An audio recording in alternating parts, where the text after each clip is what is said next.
Hi all, Tu Lee here, one half of the China EVs and More duo.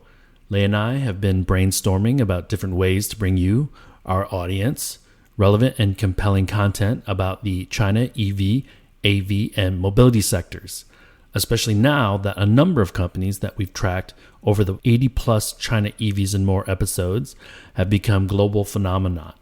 So I'm very pleased to introduce our latest China EVs and More Max episode, where we bring you conversations we've had with special guests from the EV, AV, and mobility space. In Max episode 10, Lei and I had the pleasure of speaking with John Voelcker, one of the most respected US-focused automotive journalists. John is the former editor-in-chief and current contributor to Green Car Reports, one of the first US media outlets that focused on clean energy vehicles. He is currently Car and Driver's contributing editor and one of just 60 jurors for the North American Car and Truck of the Year Awards, and who, in his next career, aspires to be an international man of mystery. Here's our chat with John.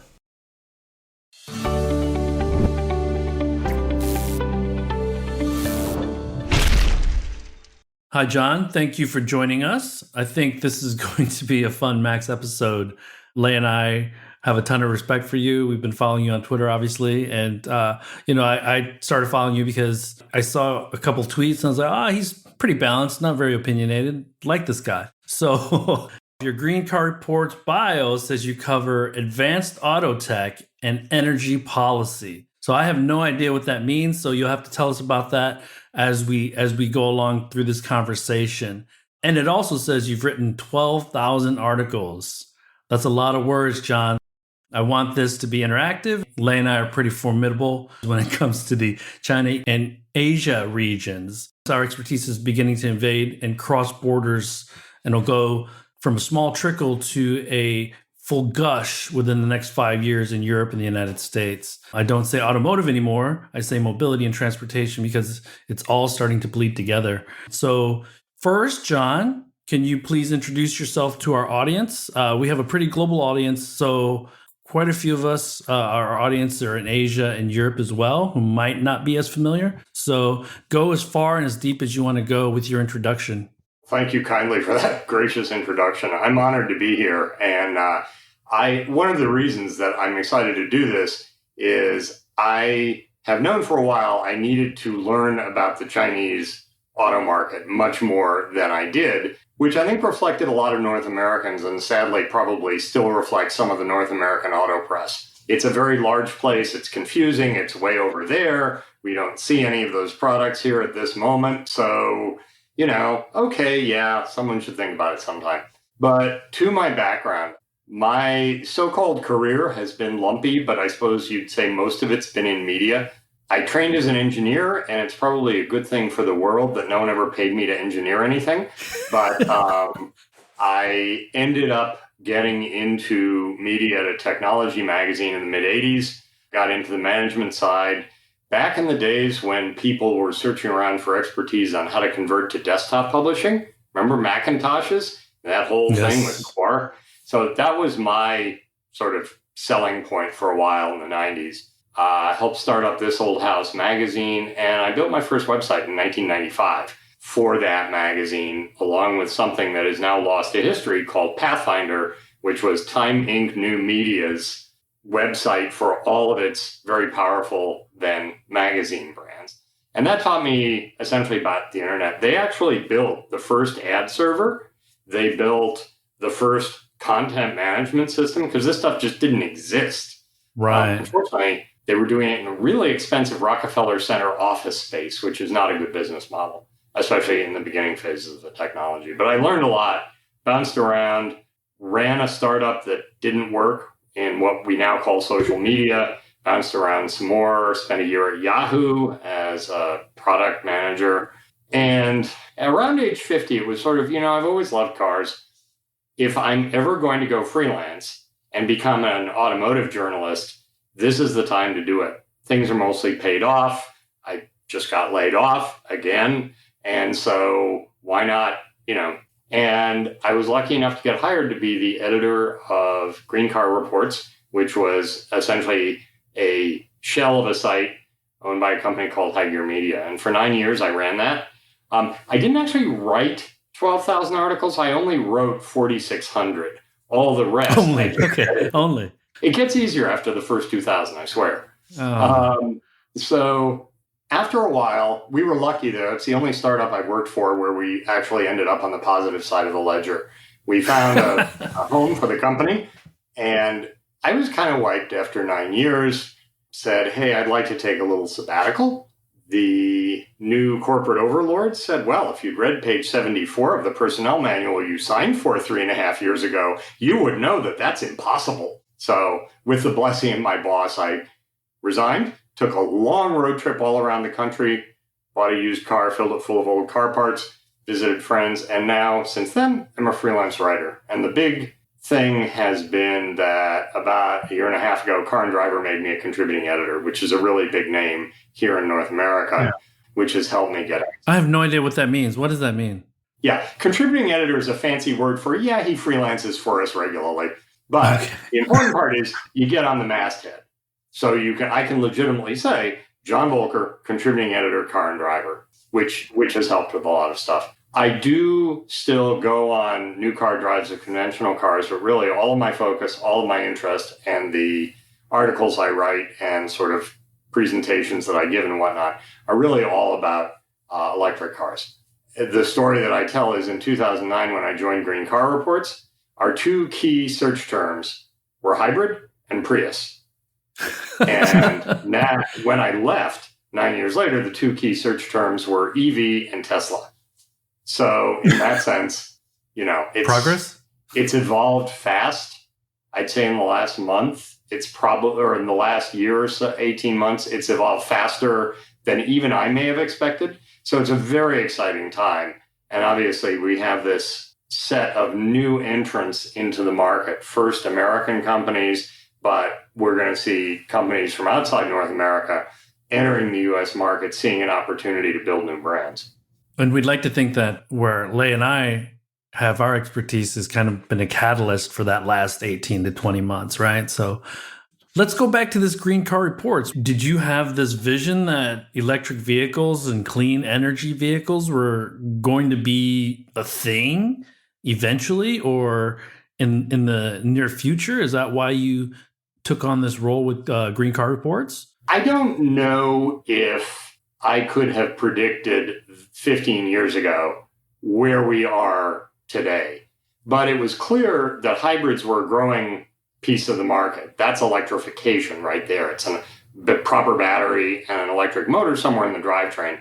There was virtually no decent journalism on the topic. You could have a few sort of technically oriented things about this is how it works, but it looks weird and it's not very much fun to drive. I have a friend in Detroit who I remind every couple of years, because I was 50, right? I'm going to go in and try to be an automotive journalist against a whole bunch of scrappy 22-year-olds who actually have racing credentials.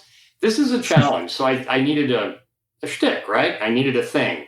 And so I decided there really wasn't good journalism about electrified vehicles, so that might be a niche. And I started editing for hybridcars.com and eventually got hired into Green Cars. Green Cars is a terrible term because most people don't buy the cars that fall into that bucket because they're green. Many of them do, but most of them want to either save money or have a cool car. Save money is mostly Prius, 50 miles a gallon in the US, plus or minus. Cool car, obviously, the first 5 years of Teslas, right? So I got into it at a point, I'd already actually had a ride in a Tesla. I was lucky enough to get a ride in the second ever Tesla Roadster in 2006 through a complicated set of circumstances. But I was sort of, it's badly built because it's British and it creaks, but this is really remarkable because we just accelerated from 0 to 70 miles an hour on a city street in about 3.5 seconds. That's cool. And so obviously there's something there. And it migrated once.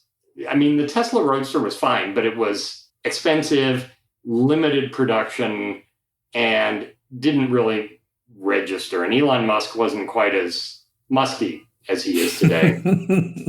But Once it became clear that GM and Nissan were going to introduce, quote, mass market EVs, then all of a sudden it became a thing that deserved more coverage. And they had their issues, both of them. Plug-in hybrids no one understands, and salespeople have very little interest in explaining them.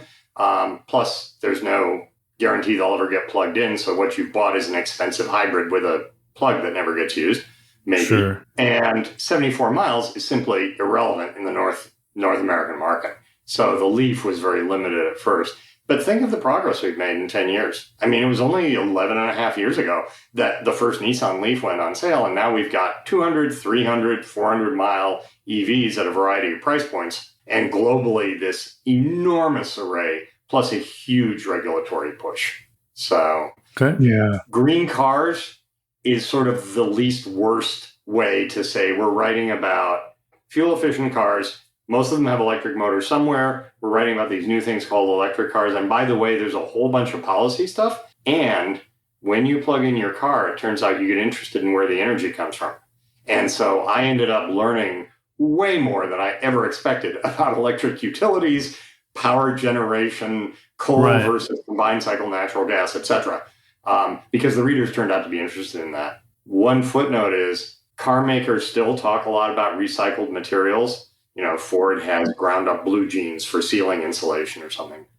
My readers, at least, could not have cared less. Those articles got zero traffic, and I mean zero. But you go where the traffic is. So I wrote a lot about Tesla, big surprise. And in the end, we built it into a site that had a substantial 7-figure audience that got regular advertising from those budgets for the marketing. So we can credit or blame you for the Tesla stands, or at least catalyzing that group of people? Nah. I serve as a frequent target.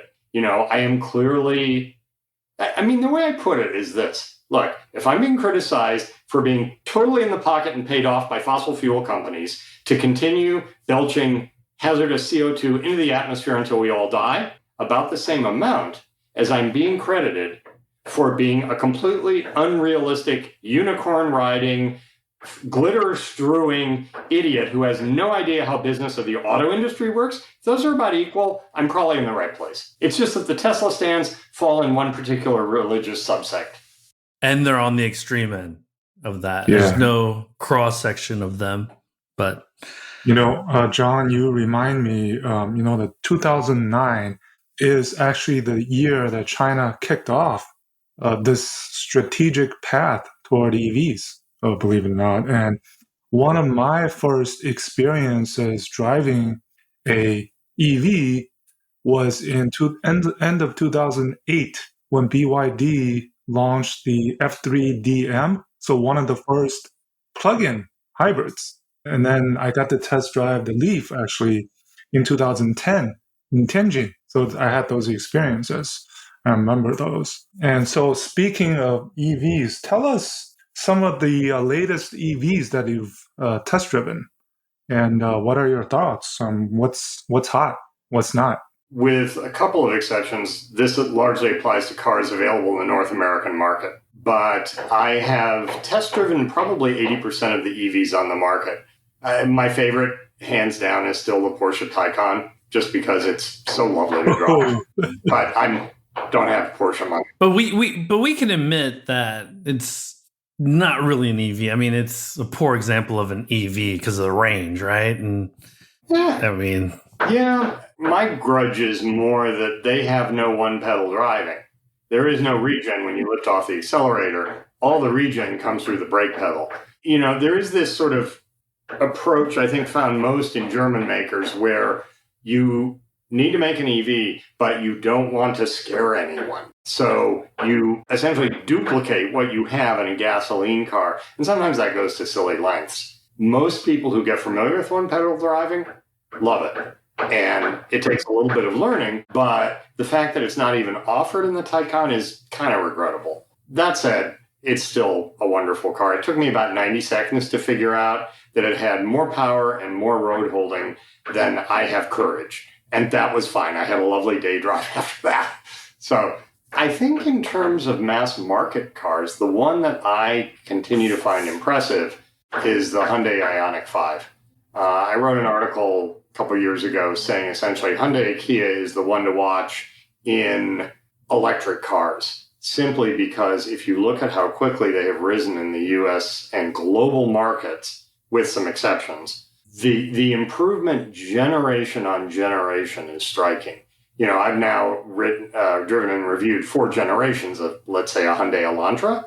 And the first one I drove was, okay, bottom of the market, subcompact sedan. The new one is nice. I think it's more stylish than the comparable Toyota. Hyundai has finally grappled with some of its handling problems, and they have a better warranty in this country than pretty much anyone else. So, just that getting to where they are. But then the Ioniq 5, all of a sudden, I prefer it over the Volkswagen ID4, probably a dead heat with the Mustang Mach-E. Model Y's comparisons are always tough because there's the supercharger network above and beyond everything, right, which is such a defining selling point. And it's also expensive now. You can't get a Model Y these days for under 70 grand new. So different price point than the rest. But at this point, if I were to buy an EV, I would seriously consider the Ioniq 5, depending on what else was selling. Drove the Lucid Air, which is lovely. Very smart engineers there. I hope that continues to get up and running. Ditto the Rivians. You thought the Lucid was a bit of a work in progress still, or? Getting a car company from your first few hand-built production cars to regular production of X hundred a week is the work in progress, really. I think the car is probably fine. They have some user interface quirks like everybody else. So does Rivian. I'm on record frequently whining about the fact that in the Rivian, if I just want to change the direction of an air vent because I decide I'm hot or cold, you have to go into the screen, click down 3 levels, and then move a diagram of a vent. That seems to me counterintuitive, if not dangerous. But they also changed things pretty quickly. They backpedaled on a price rise in response to anger from their depositors, and they did that quick, which is good. So I think all those companies are learning. But when I look at the market, I wrote an article, 2014, so 8 years ago, saying Elon Musk had to make 6 million cars to make history. Because if he does that, once you've scaled up the market to make the numbers compare, he will be the first person since Walter P. Chrysler in 1924 to start a car company from scratch, from the ground up, whose brand is still with us today. Because one of the great industrialists of the 20th century, Henry J. Kaiser, tried it, started a car company right after World War II, built 700,000 or 800,000 cars, but couldn't make it work. And, Kaiser was the last great startup, never mind the DeLoreans and all of that stuff. Tesla is now volume, and I think they will get to 6 million. So I was just going to say, Kaiser didn't have a 24 million vehicle market in China when he was around, did he? So that is correct. Although what he did have, because he had built Liberty ships for World War II, was better connections to the Steel Allocation Board in D.C. than any other person in America. But yeah, it's an interesting story. It's rapidly receding into the ebb and flow of history. But I think now Tesla will get there. And if Tesla can start a new car company, why can't Rivian and Lucid? And why can't BYD and Xiaopeng and so on take products they already have in their home market and bring them to North America as well? What I was going to mention, John, was it's actually easier now to build a car company. I bet you the three of us, if we raised $500 million, brought in Foxconn or Magna and some UX designers, we could Frankenstein a car together for probably $500 million, right? I think it's the factory and the manufacturing is really the complicated part, number one, and then also the capital intensive part. And so I think hopefully, because one of the challenges I see with the US market when compared with what's going on here is that just the number of new players is still very small. Lucid, Rivian, you'd mentioned those two already. Handful. Yeah, Canoe, they're struggling. They'll continue to struggle. We saw yesterday that Faraday needs to raise another $300 or $400 million. My comment was Faraday. I thought they were dead. Oh man, Lay knows this. We've been following this guy for 5 years now, and he was a Yeah. scammer in China. So it is unfortunate because when you look on LinkedIn at some of the Neo employees at some of these companies up in Silicon Valley that are primarily Chinese, they'll have spent probably 1 or 2 years at Faraday and then jump to Neo or jump to another company or Tesla or something like that. And so let me ask you this, John. When you're reviewing EVs now, how do you approach it differently than the dozens of ICEs you've reviewed in the past? In general, I look for most of the same things with a few added EV specific things. One of them is things like brake blending, and that applies to hybrids too. Have the designers of the vehicle seamlessly blended regenerative and friction braking, which Hyundai learned was much harder than they thought it was. And they just threw effort at it till they got it. Another one is charging speed. Another one is sort of practical shape of charging curves. I continue to be irritated when a car maker will say, and then all the advertising and PR will regurgitate, add 80 miles in 18 minutes or something, because there's about 6 asterisks applying to that. You have to have a charging station that can go that high. Your home one can't. It has to be operating properly. The battery has to be at the right temperature. The ambient temperature has to be right. The battery has to be almost but not completely depleted, et cetera, et cetera, et cetera. With luck, I hope over time these things will become more general knowledge. But I try to couch those things, and I'll just take it to your random fast charging station, plug it in, and see what happens. And there's the difference between EPA rated range and what range I get and what efficiency I get on I'm not scrupulous like any car and driver or motor trend where they have test tracks and all that, but I have a fairly regular route I cover in different weather, and I can get a feel after, say, 500 miles on what the real life performance of the thing is. But I have always approached reviews that I'm not writing for the EV fanboy. I'm not writing for the person who's already had 2 EVs. I'm really looking at it as an EV as how does this fit into a variety of, quote, average American life cycles, duties, uses, your 2.4 vehicle suburban household. How would this slot into that? If I go back and read my review of the first Leaf, it may have been a little overly rosy compared to that test. But now we have 200 to 350 mile EVs. And so we can just say, okay, should you buy a Tesla Model Y, a Hyundai Ioniq 5, or VW ID4, or should you buy any one of these dozen compact crossovers with gasoline engines? So, John, what do you think about this disruption this tidal wave that's coming? It feels like it's coming, but it also feels like we're still a bit far away. I mean, you talked about in the last, 2 years, a couple of years, how things have, rapidly changed. What's different now, with this disruption than past, let's say, 2009, 2010, after the financial crisis?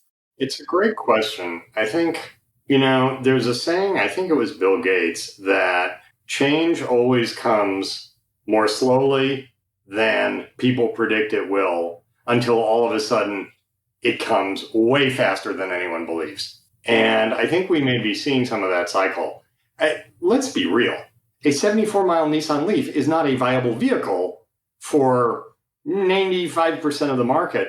It may fit within 85% of their duty cycle, but, especially in America, there is no viable mass transit. The country has spent 70 years building highly dispersed, very, very low density suburbs and exurbs that are separated by law by miles from the nearest place to buy a quart of milk and the nearest place to work. You have to have a car in many of these suburbs. You'll starve to death. Insert note about ride hailing, but whatever. So, Americans buy cars based on worst possible use case. My kid gets sick at 3 a.m, and I have to drive that kid 88 miles to the hospital quickly. Well, if my EV is at 40%, can it do that, etc.? So there are a lot of use cases. Now, the vast majority of people don't fall into those, but it's not how we think. So that's one challenge. That said, Tesla really kicked the entire global industry in the backside by introducing a range of cars that was off, from the start, not only long range, which at that point was 200, 250 miles or more, but good looking, cool, right, tech forward, and sexy. And that got them their foothold in the early adopters and the tech community.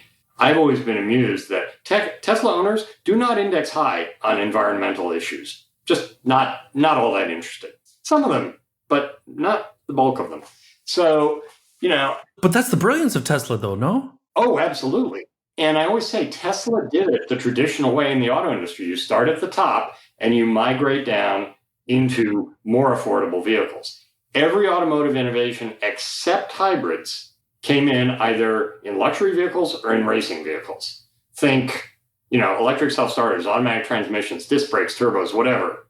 They all came in at the top and then filtered down as they got smaller, less costly, more reliable. That's what auto engineers do. So Tesla followed a very traditional path. GM and Nissan did not. They tried to echo the Prius, which I think was a wrong lesson, but that's a different topic. So I think there is a gradually increasing acceptance that climate change is real.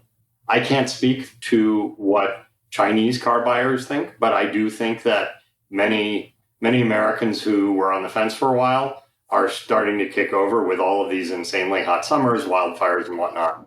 And the regulatory push can't be denied, especially in Europe for environmental reasons and in China for industrial competitiveness and domination reasons. And in that sense, I think North America is behind. But the fact that there are now compelling electric cars that suit people's needs, Americans are also much less brand loyal than virtually any European country. So we're willing to shift. That said, you had asked about the coming speed of transition. If the three of us were going to start that car company you talked about, let's do it. We would need not only $1 billion soup to nuts just to get the first product into Foxconn. We would need another $1 billion just to get the brand recognized in North America. And this actually comes from when the Japanese makers started their luxury brands. Toyota with Lexus, Nissan with Infiniti, Mazda with Amati, which never happened. They pulled the plug at the last minute.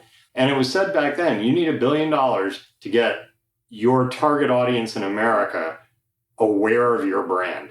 Let's say $2 billion today, maybe minus a discount for more targeted media and pop-up events and whatnot. But still, yeah, you got to design it. You got to have the battery capacity, which I think is where China has a significant advantage. You got to be able to build it. I remain agnostic about volume production of vehicles by contractors. Before he died, I spoke to Jim Harbour, the famous auto production guru, who said, essentially, there's a sweet spot for car assembly where it makes way more sense for an OEM to contract it out. He said, a standard car line running one shift, full tilt, 120,000 vehicles a year at max. He said, anything below 80% of that, you're better off giving it out to Magna or Valmet or whoever. Foxconn wasn't a factor then.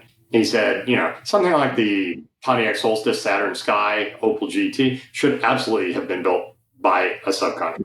But John, do you think he would feel that way still from a number standpoint? Because the EVs have a lot less complexity, a lot less part numbers.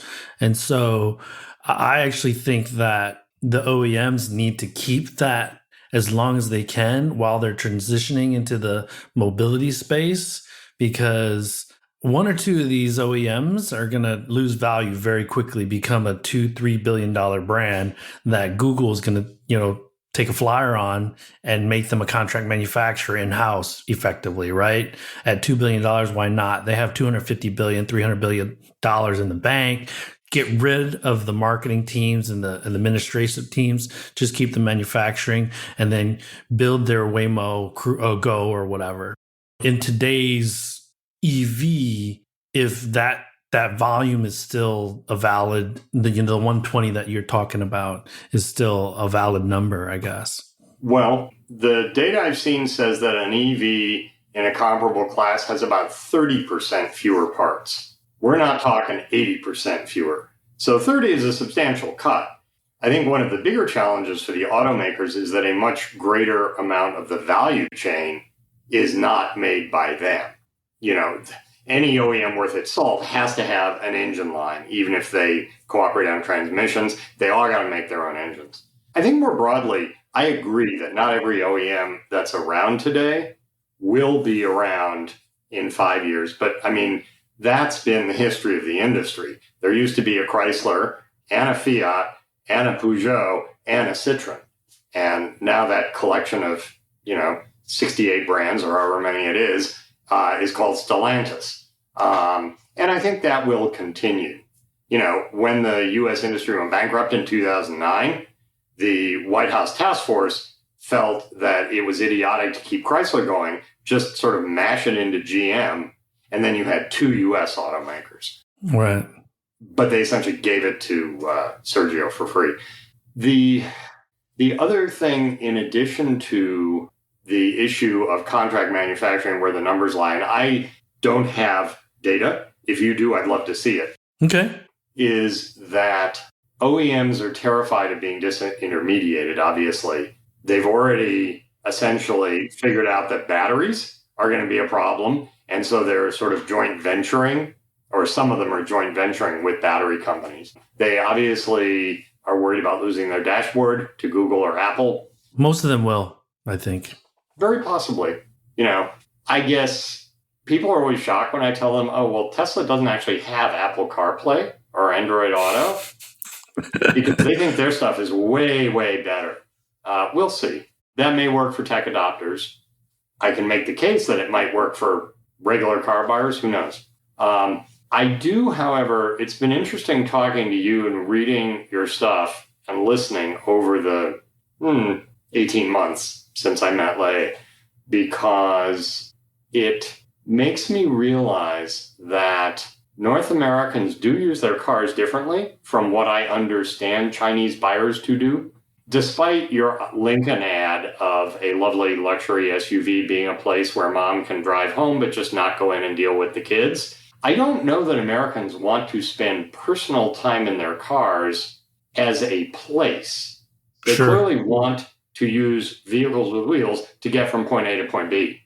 But the whole idea that I want to sit in my car and play video games, watch a movie, gamble, talk to social media, I'm not convinced about that. Those may be sort of ancillary things. Distracted driving is real. But I'm not sure that there is the same business model for dashboards here that people appear to believe there is in China. Convince me I'm wrong. Yeah, so let me unpack that really quickly, and then Lei, you add on to it, because this is absolutely a China thing. Because most Chinese consumers have really only been driving for 35 years, right? And so in the digital natives, those born after 1990, their connected life is, they were born into it, right?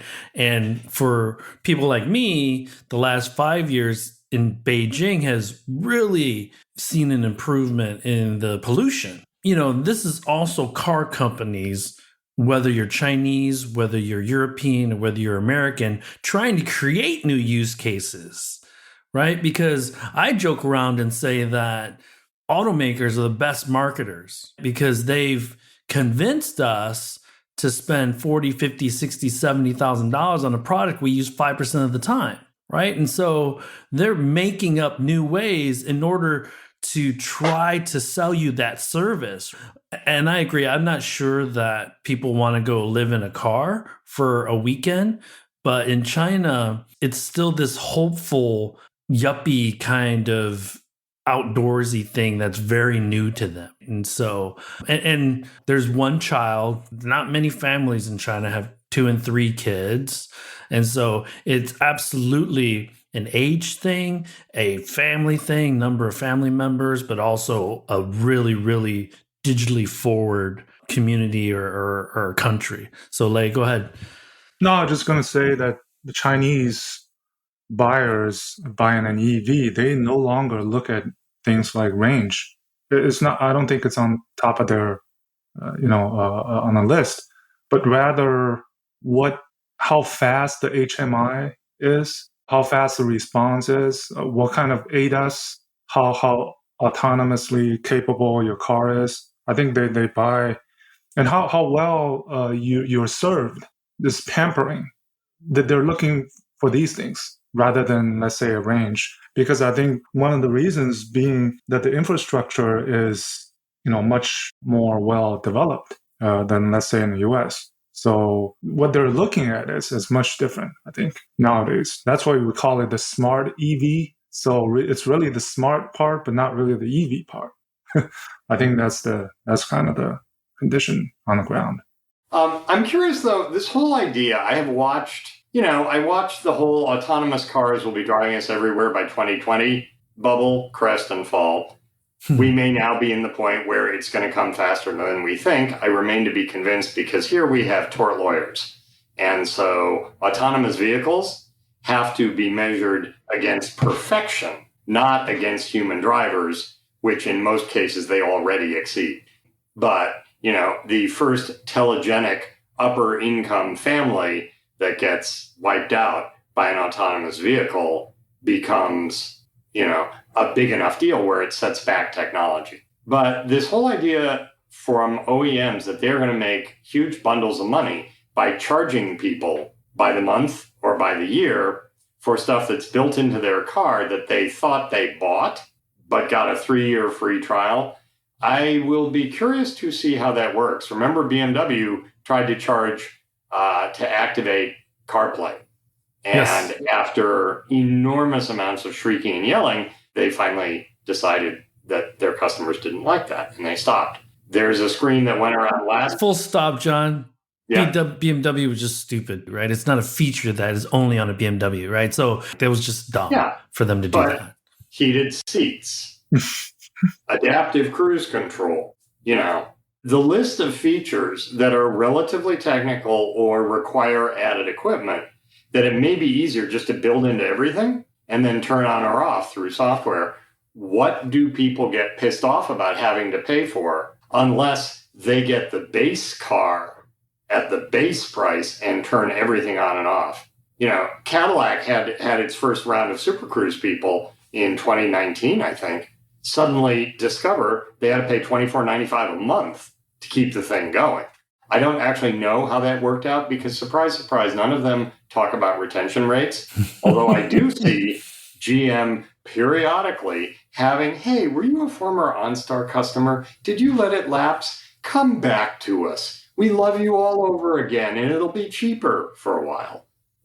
So I'm not sure the retention rates on a lot of that stuff are particularly good. But the whole idea that you're going to get an extra $100 a month out of my wallet for all of these features, I remain highly skeptical of. But I want to give the OEMs credit, right? Because that's A/B testing, right? Let's try this. Let's try this. Let's try this. And then to your point, right? I think Tesla basically builds the same car for a lot of, maybe not the long range, standard range, but some of the other technical features. And then they just have them off, right? Until you decide to do the service or pay for the service. But so Dan Amman said ride hailing was going to be a $5 trillion industry and when autonomous vehicles enter the marketplace, right? Point-to-point robotaxis. So, and this is where I feel the technology companies have a distinct advantage because they don't need to learn how to build recurring revenue via services.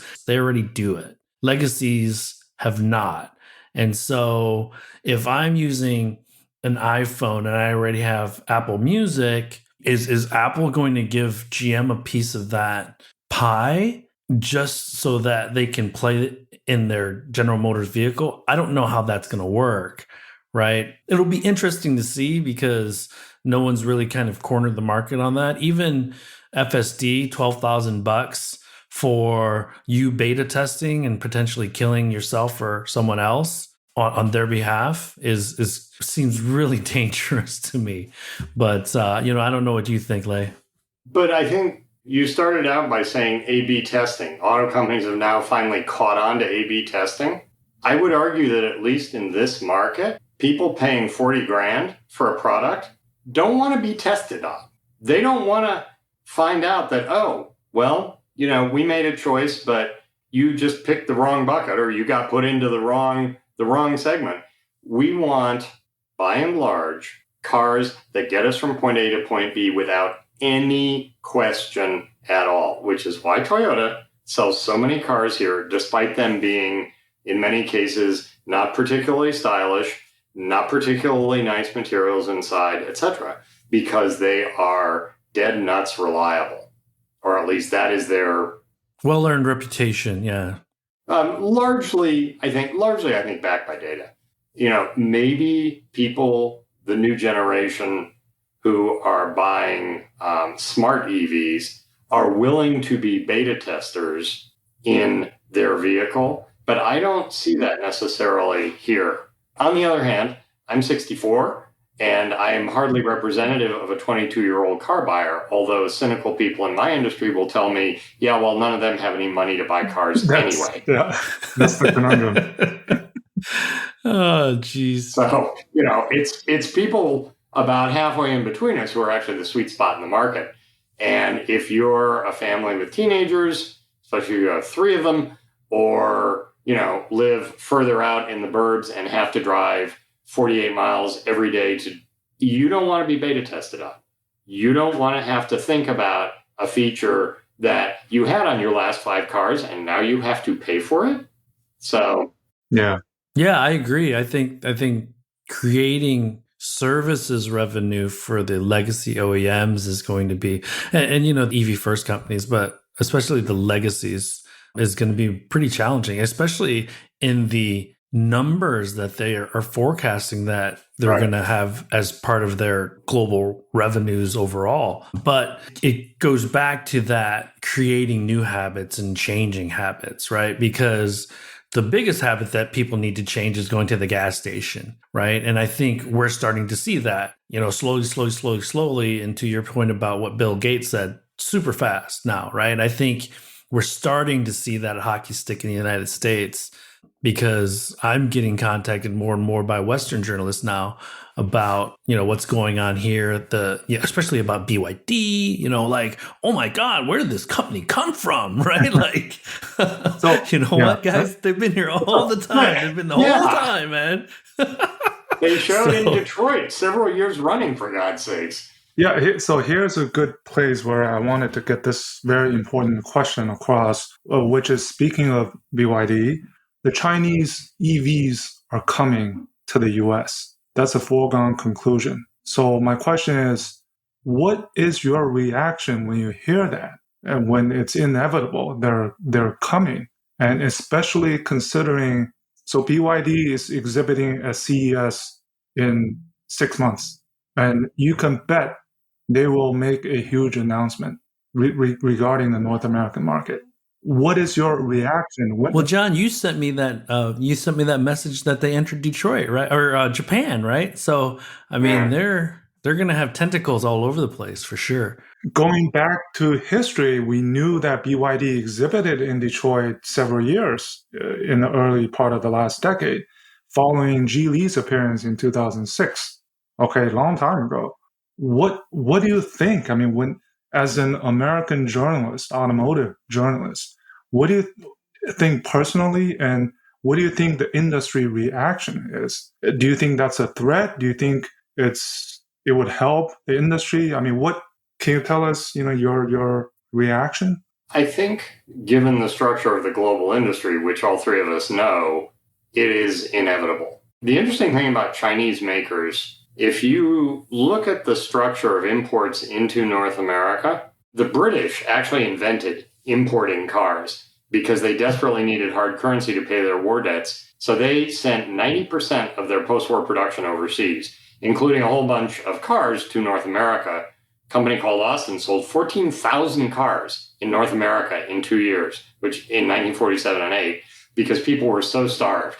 That curve ended as the American makers got ramped back up by the early 50s. Then came Volkswagen, which had a much bigger road to hoe, but did a very smart thing. They said, you can sell Volkswagens, but you got to buy $50,000 of spare parts first, which none of the Brits had done. And by the late 50s, first import wave, you had the French, some Italians, some British. Then you had the Japanese coming in the late 60s, first to California, starting to spread through. And by 1980, they had eaten enough shares where there was a combination of trade pressure, political protest, and so on, and they started opening factories here. And the idea has come to be accepted that if you were selling substantial numbers of cars in a market, you probably put a factory there at some point. So that's how the Japanese now have, a huge footprint in North America, make one of the most American content cars sold here, etc. All of those countries that I've just named, their home market was not enough to scale globally. Britain had the second largest auto industry in the world, but we're talking an order of magnitude lower, if not two. The Chinese home market for a long time was probably sufficient for the larger companies, the Geelys, the BYDs, etc., to SAIC, to build a car company. They don't need to come to North America. So let me flip the question back to you. Why are they coming to North America? Which is the lowest priced market, the most demanding, very large in geographic area, often irrational and obsessed with 3-ton pickup trucks. Why are the Chinese EV makers coming to North America? Well, John, I think it's a reflection of what's going on in the world. I think that they see Tesla, they see Elon, they see valuation. And I think that they are enamored by all of that, right? Because these founders are as ambitious. Li Shufu, Wang Chuangfu, they're all as ambitious as Elon, number one. And then number two, outside of a handful of Chinese companies that have really, really been able to penetrate the US market, and I'm thinking TikTok, and I'm thinking like a DJI and consumer drones, there's not that many, right? And so these Chinese companies still want that I made it in the US kind of thing. I think those two things are the reasons that they want to enter the US market. And they want to sell more than GM and Ford and all those guys too at the end of the day. So, Clay, what do you think? Well, my answers are simple. One, you're not global if you don't sell or produce in North America. And two, quality-wise, I think Chinese brands have proved themselves, not in the auto industry. To just mention companies like DJI. In terms of Chinese brands, product quality, I think it's much different nowadays, the perception of Chinese products and brands. And especially in the smart EV space, I think they're very credible quality-wise. This perception has changed. So those are two opportunities. And that they're just, it's a natural next step for them to be global. You have to be, elsewhere, not only in China. That's the simple answer. And the point that I made about valuation, Li Shufu is really, really trying to chase Tesla valuation with Geely, for sure. I've been told that by at least a handful of people. What are your thoughts on software eating the world? Can the legacies succeed without writing their own code?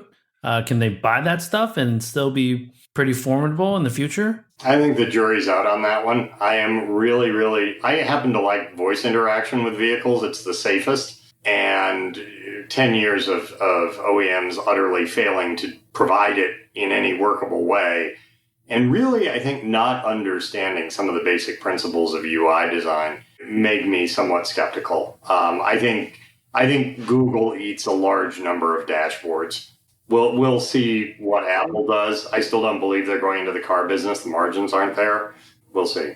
I believe that most management and legacy OEMs didn't know what UX or UI meant 4 years ago, number one. And I wrote in my newsletter this week that most of the management didn't know what buggy software was because they probably had an iPhone or an Android phone, and it was pretty seamless for them, right? And so for them to manage teams and have software just be so buggy, that must have been quite a revelation for them, right? So anyways, please continue, John. I'm sorry. I hope. My basic take on OEM executives is instead of giving them beautifully polished, brand new examples of the cars that their company builds every 3 months, they have to drive 5-year-old ones.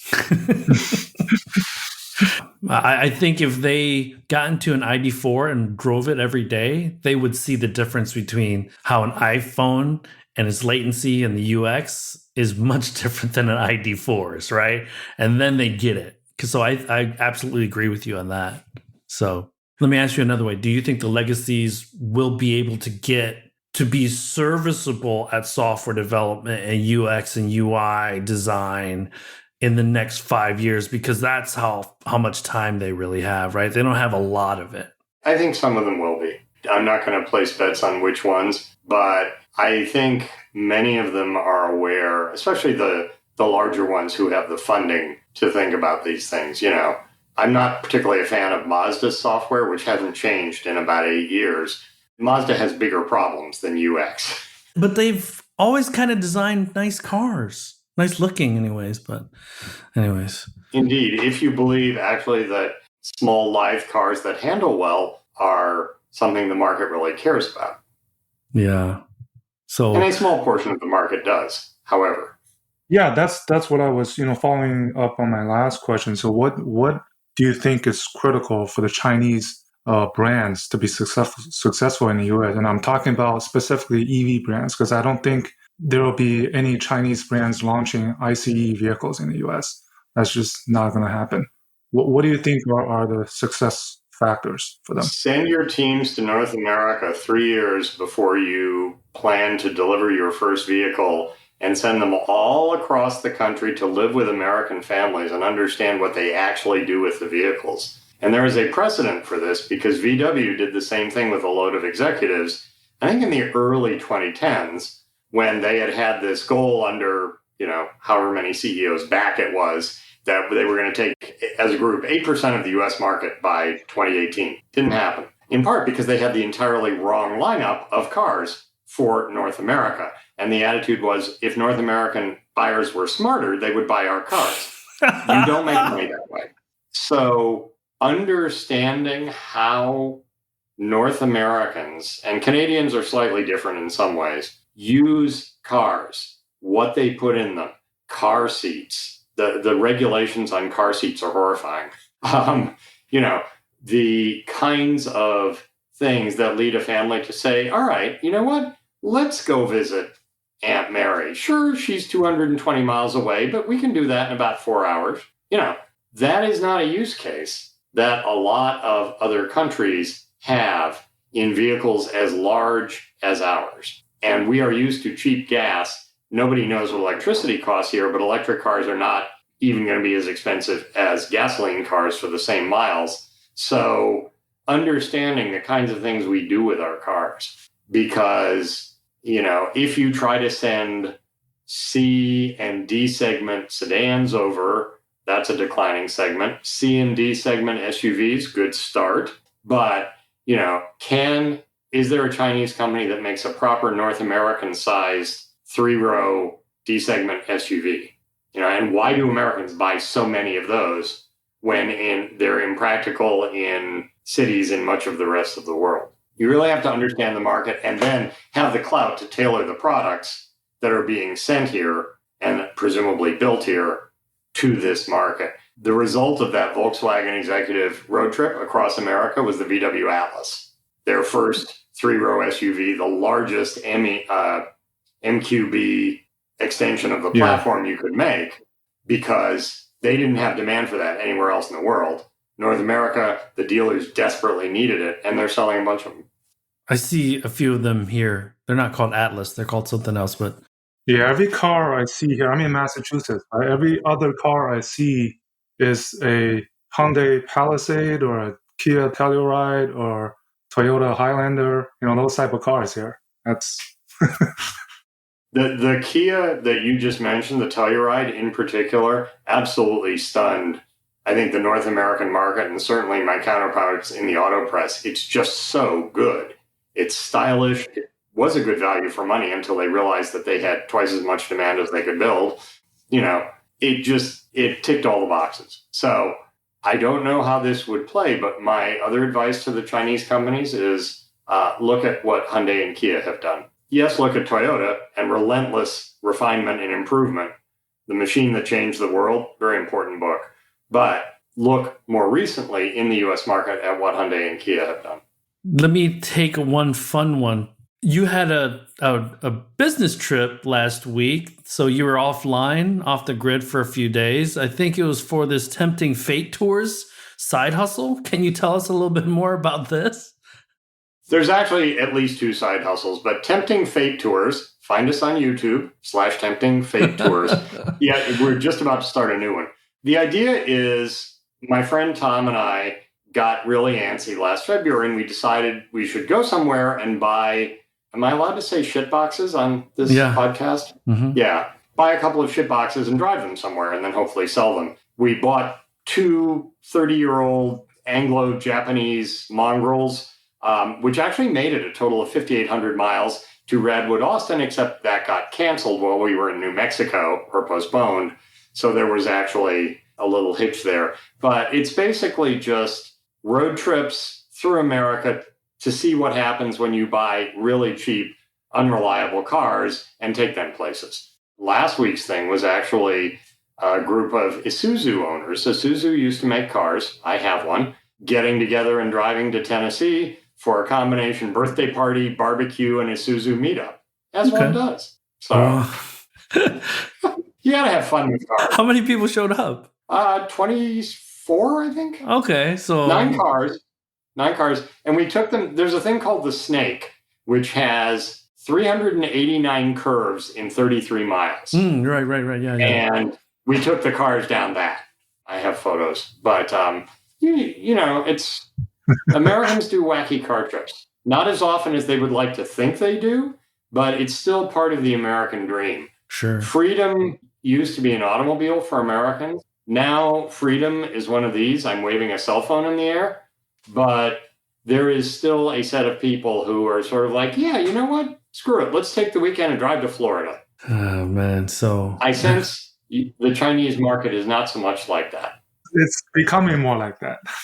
Maybe. There's just not a ton of nostalgia with cars yet, just because there's only been a vehicle market for 35 years, right? And so when we see, and Lane knows this, when we see an old Buick from the early 2000s, we're like, oh my God, look at that thing, right? Because a lot of these cars are old Buick from the early 2000s. Well, because they get trashed. I think it's 15 years. Is it 15 years, Lane? Before they got to get scrapped. Anyways, so John, thank you for spending this hour with us. Thank you. This is. I was just going to say I apologize for the time constraint, but should we do this again at some point in the future? I'll bring questions for you guys. Very good. Very good. Sure, we'll have a part 2. Yeah, we can do that. But we will see you live. Maybe we'll do it live in September during the auto show or something. Yeah, enjoy it. That'd be fun. Yeah, you kids and your faces.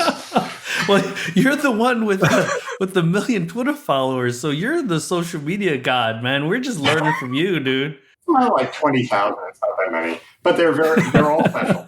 They're like your children. They're like every single one of them is special to me. Exactly, all 20,000 of them.